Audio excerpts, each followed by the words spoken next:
Revelación directa del propio nuestro Señor Jesucristo en el Nuevo Testamento, el Espíritu Santo, la tercera persona de la Trinidad, realidad sutil, presencia inconmensurable, una visión católica de la Biblia con los caballeros de la Virgen.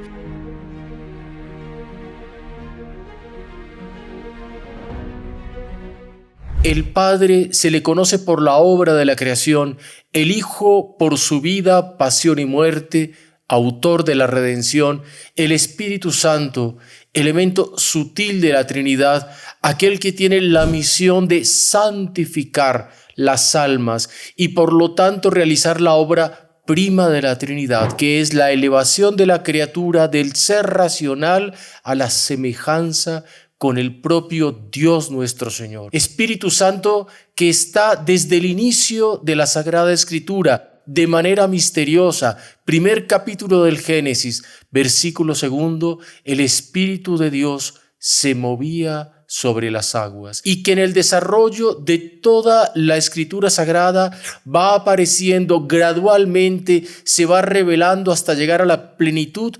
Como dijimos del Nuevo Testamento, encontramos el Espíritu Santo tomando cuenta de los profetas, obra por excelencia del Espíritu Santo, el profetismo. El Espíritu Santo asumiendo a David como rey en el primer libro de Samuel en el momento que es ungido. El Espíritu Santo inspirando cuando Moisés manda confeccionar los objetos sagrados, el tabernáculo, las vestimentas sacerdotales, es el Espíritu Santo en el libro del Éxodo que inspira a los artistas las construcciones que tienen relación con lo sagrado. Es el Espíritu Santo que mueve a Moisés al cumplimiento de su misión, que toma cuenta de Sansón para enfrentar a los enemigos del pueblo. Es el Espíritu Santo anunciado por Joel en el capítulo 3, a partir del versículo 1 del libro del profeta Joel, anunciando que vendrá un momento en el cual se infundirá el Espíritu en toda criatura, en los hombres, en los ancianos, en las doncellas. Espíritu Santo, aquel que santifica, aquel que vivifica, aquel que mueve, aquel que transforma, la gran promesa del Señor en el Nuevo Testamento. En el Evangelio, sobre todo de San Juan, en el capítulo 14, versículo 16, rogaré al Padre y os dará otro abogado que estará con vosotros para siempre. Y en el mismo capítulo 14, versículo 25 y 26, el Espíritu Santo os lo enseñará todo y traerá a la memoria todo lo que yo he dicho. Es la promesa del Señor y es la revelación plena y confiante que aunque el Señor no estará más entre sus discípulos, estará el Espíritu Santo. Promesa que se cumple de manera dadivosa en el libro de los Hechos de los Apóstoles. El libro de los Hechos de los Apóstoles se podría llamar el quinto evangelio, el evangelio del Espíritu Santo. Ya no está el Señor, pero está el Espíritu Santo que viene sobre los apóstoles porque ellos están reunidos en oración junto a María. Nos lo dice el capítulo 1 del libro de los Hechos de los Apóstoles en el versículo 14. Ellos reunidos en torno a María, María, la esposa del Divino Espíritu Santo, atrae el Divino Esposo y a partir de ella se comunica a los que están allí en el cenáculo rezando y suplicando para que se cumpla la misión que el Señor les dio. Tomamos el libro de los Hechos de los Apóstoles, capítulo 2, a partir del versículo 2 también. Cuando de repente sobrevino del cielo un ruido como de viento impetuoso que soplaba y llenó toda la casa donde estaban. Al mismo tiempo vieron aparecer unas como lenguas de fuego que se repartieron y se asentaron sobre cada uno de ellos. Entonces fueron llenados todos del Espíritu Santo y comenzaron a hablar en diversas lenguas las palabras que el Espíritu Santo colocaba en su boca. Entonces tenemos viento tenemos ruido, tenemos fuego. El Espíritu Santo es sutil y la manifestación del Espíritu Santo, la Santa Iglesia solo permite a través de esa figura, en forma de paloma, como apareció sobre el Señor en el momento del bautismo en el Jordán, ser representado en forma de lengua de fuego, como bajó sobre María Santísima y los apóstoles en el libro de Hechos de los Apóstoles. Más difícil representarlo como viento, como ruido. Es la fuerza de la manifestación del Espíritu Santo, es la sutileza del Espíritu Santo. Se manifiesta allí en Hechos de los Apóstoles entonces en una mañana la cual Jerusalén no imaginaba esa teofanía que se daría sobre este puñado de hombres todavía temerosos, todavía tímidos, todavía que no habían llegado a entender plenamente aquella gran misión que el Señor les había legado. Pero dijimos, estaban con María. Y en la historia de la iglesia se repite. Cuando está allí María y cuando se ora al lado de María, es el Espíritu Santo que baja y a través de ella se multiplica en la iglesia y torna a la iglesia católica victoriosa como la fue en aquella Jerusalén deicida, aquella Jerusalén que había traicionado al Señor, que fue beneficiada por esa misericordia, la efusión del Espíritu Santo.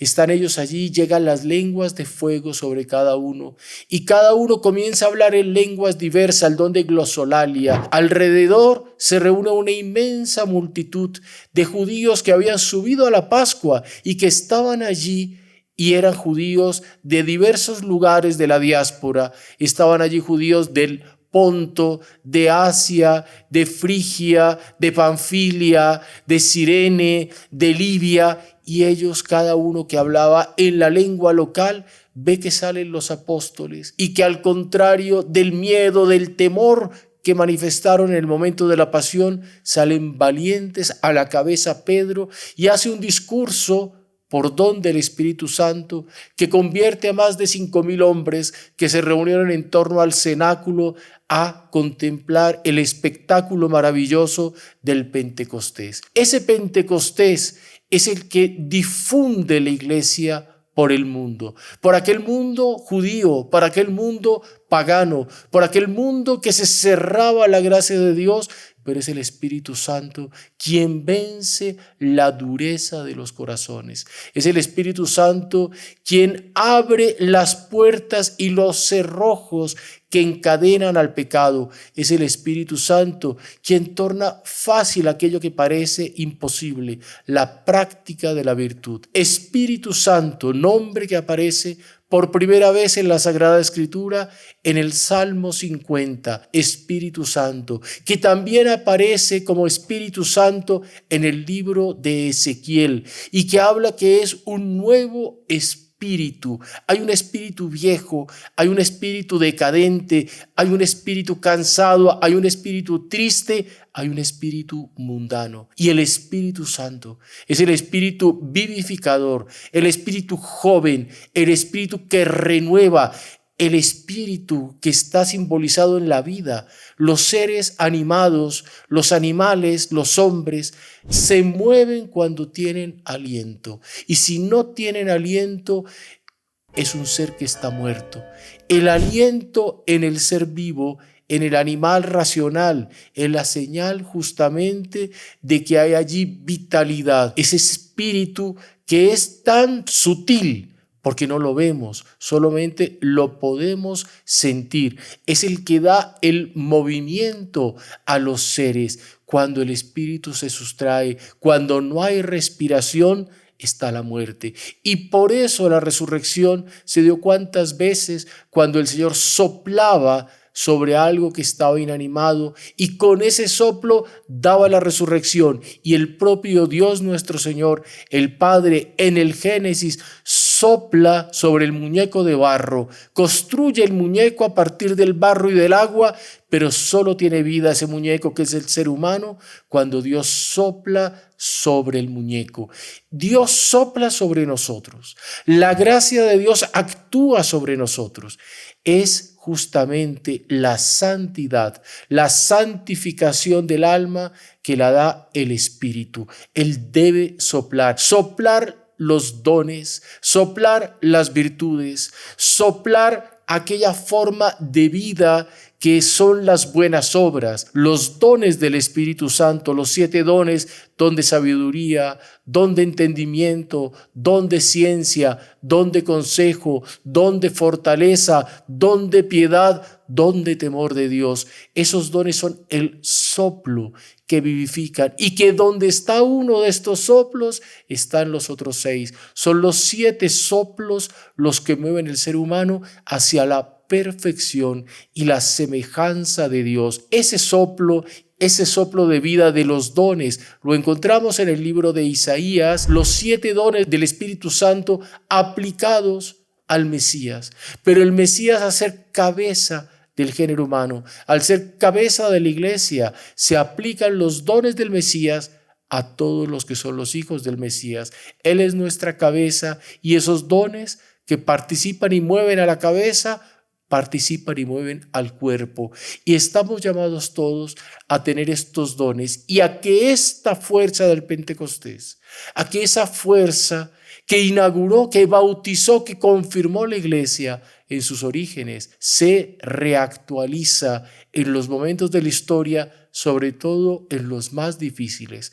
¿Qué merecía aquella Jerusalén deicida? ¿Qué merecía aquel puñado de apóstoles y discípulos que habían huido? ¿Qué merecía esa gente?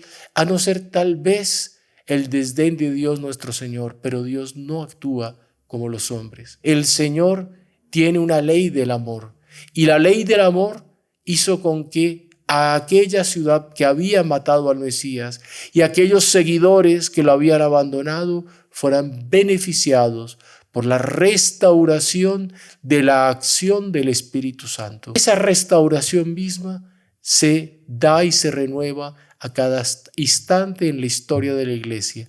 Y aquí queremos decirles que lo que esperamos para el futuro de la humanidad, para el futuro de la iglesia, para el futuro del mundo, es justamente un nuevo Pentecostés. Lo llamaba el doctor Plinio Correa de Oliveira, llamaba ese Pentecostés que él aguardaba con gran esperanza, lo llamaba el Gran Retour, palabra francesa que quiere decir un gran retorno, un retorno de todo aquello que aparentemente fue expulsado del mundo, los dones, las virtudes, los mandamientos, toda aquella belleza moral y material, un retour con toda la fuerza, un retour que se anuncia ya en Fátima cuando la Virgen promete el triunfo de su Inmaculado Corazón, pero ¿qué quiere decir ese triunfo? Que tiene que darse porque hay una acción que está más allá de los hombres, que está en la mano de Dios, que está en la caridad de Dios,